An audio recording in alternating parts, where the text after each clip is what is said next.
Yeah.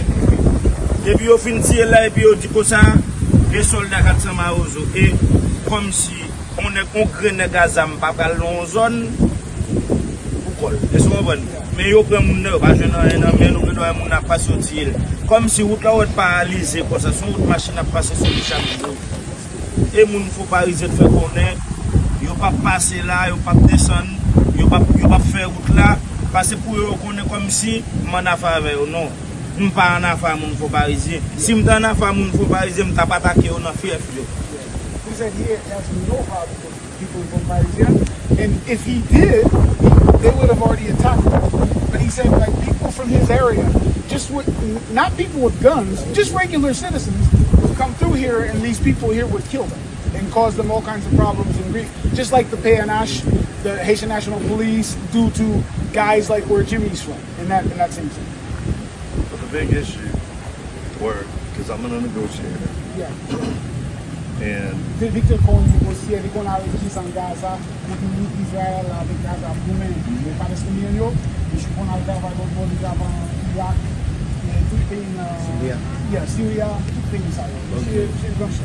Bonjour. Même je n'ai qu'à faire parler ça avec moi, monsieur comprendre et comme si yo toujours mettez dans tête jour. Non même après les gangs pas gain mouan. Bonjour. Ou après là, ou après état gantier.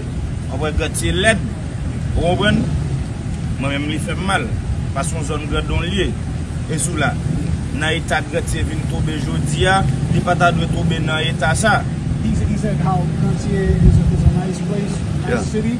He said it gives him no pleasure to see this. Right. He said now it's turned ugly, and that doesn't do him any good.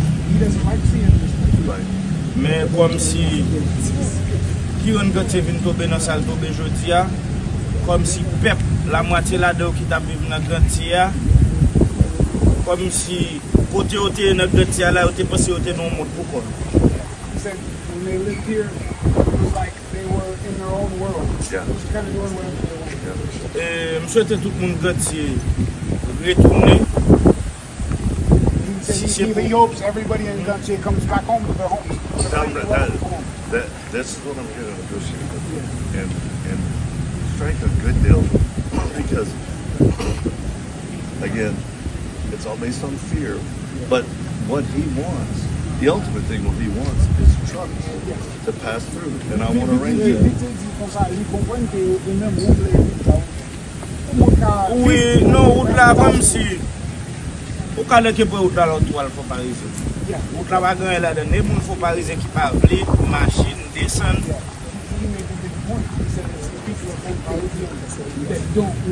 I know. That's why I'm negotiating with them. Ah yeah. Nobody trusts him. That's why I came here. They would kill